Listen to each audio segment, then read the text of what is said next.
Louvado seja nosso Senhor Jesus Cristo, para sempre seja louvado.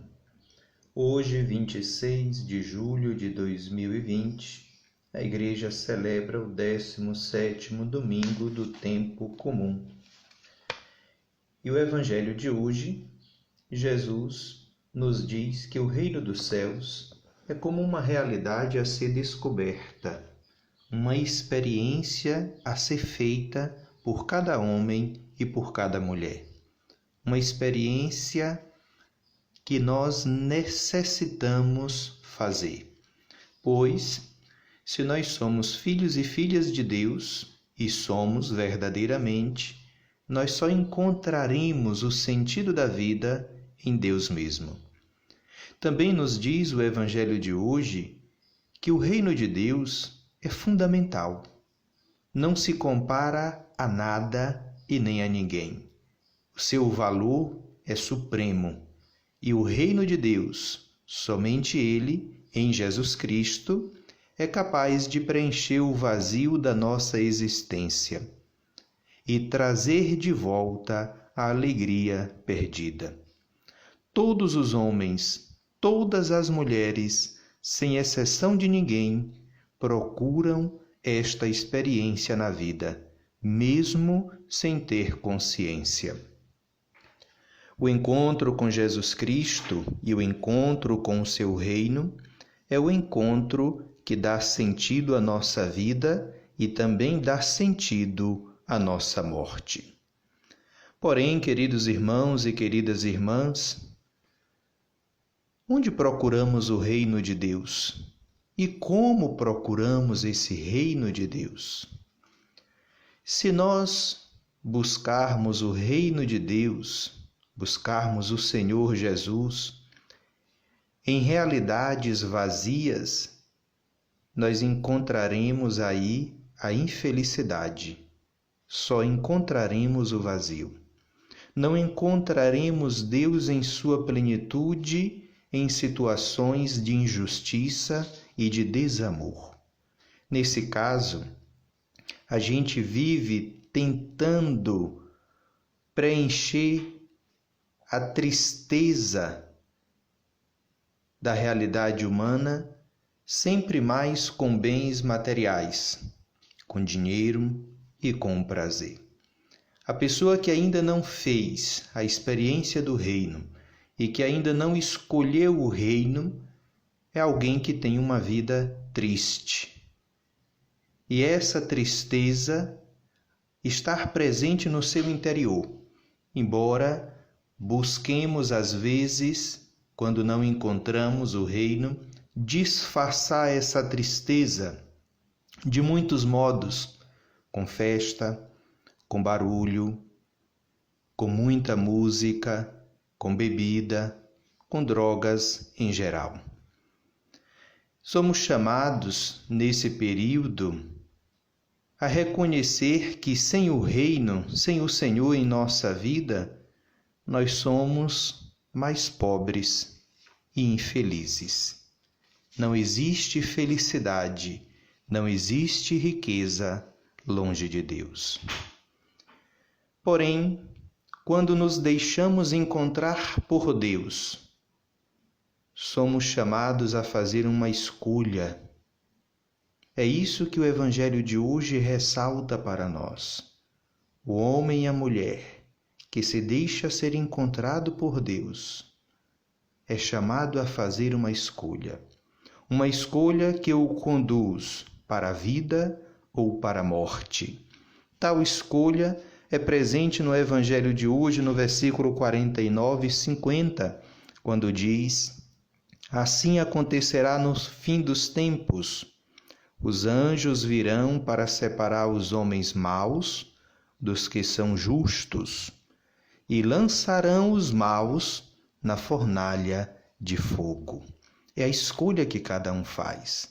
As nossas escolhas, queridos irmãos e queridas irmãs, as nossas escolhas, elas nos aproximam de Deus ou nos afasta de Deus. Não é Deus que se afasta da gente.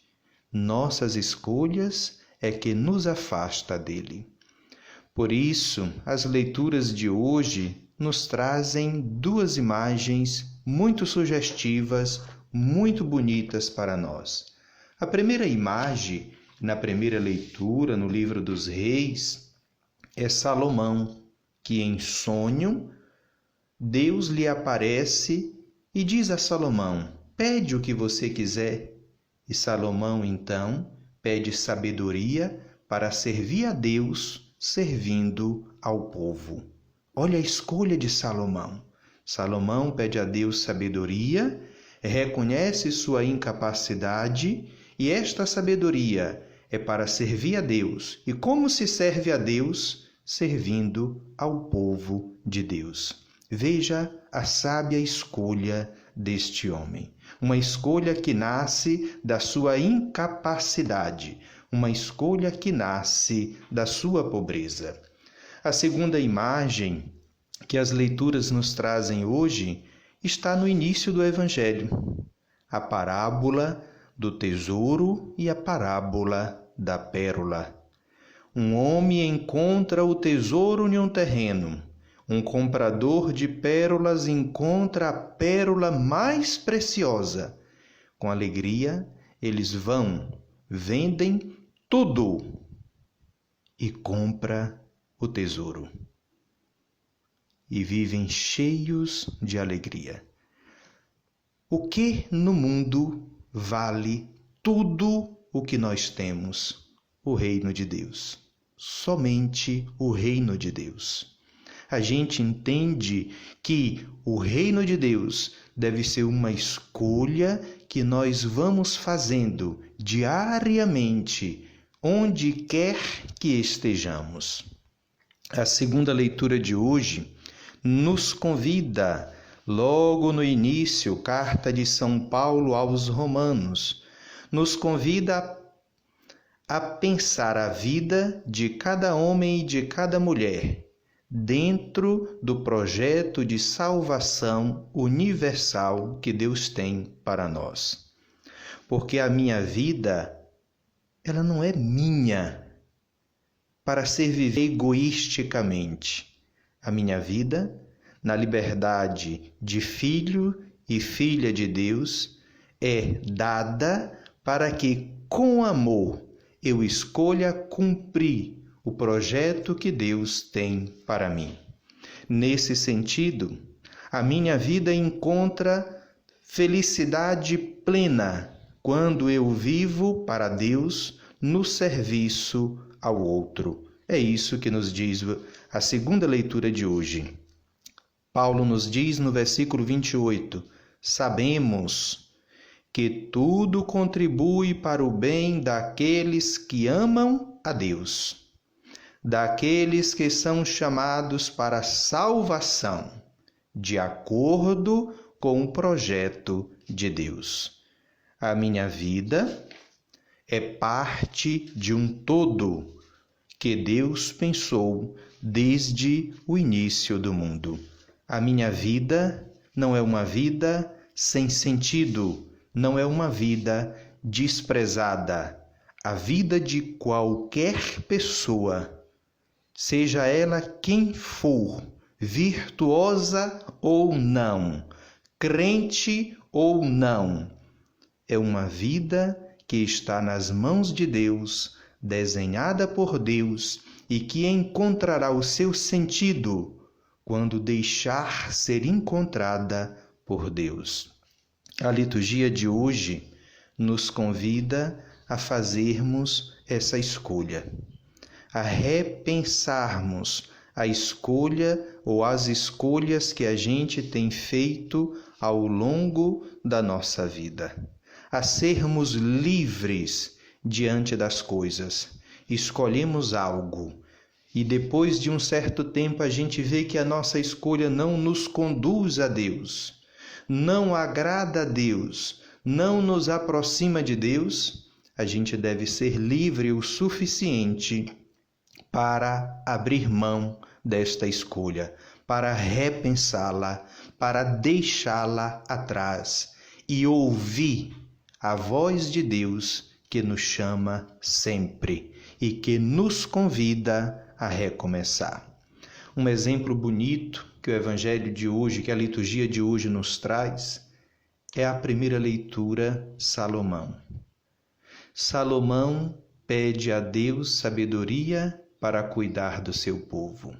Essa é a proposta que todo político faz no ano de campanha. Todos eles apresentam projetos para o bem do povo. Muito embora depois que a campanha passa e a gestão começa o seu trabalho, por trás da propaganda do bem do povo está o bem de um grupo, está o bem de uma pessoa, está o bem de uma panelinha. E a gente percebe que às vezes a gente confia, a gente deposita a esperança e depois a gente se decepciona. Mas decepcionado, às vezes a gente não é capaz de voltar atrás, de romper com determinado grupo, de romper com determinado partido. Só as pessoas grandes reconhecem que deram passos errados.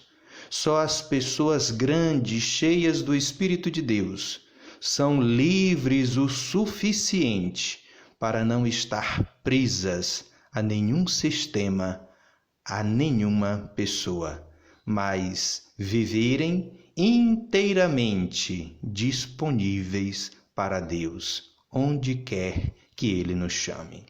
Também nos deixa claro que a vida política, o exercício da política, como tantos vivem dizendo, é lugar de corrupção. Quando a pessoa tem o coração voltado para Deus, a política é uma ocasião de fazer o bem de forma perfeita, de amar, de zelar, de dar uma prova de amor a Deus, cuidando dos prediletos do seu reino. Louvado seja nosso Senhor Jesus Cristo, para sempre seja louvado.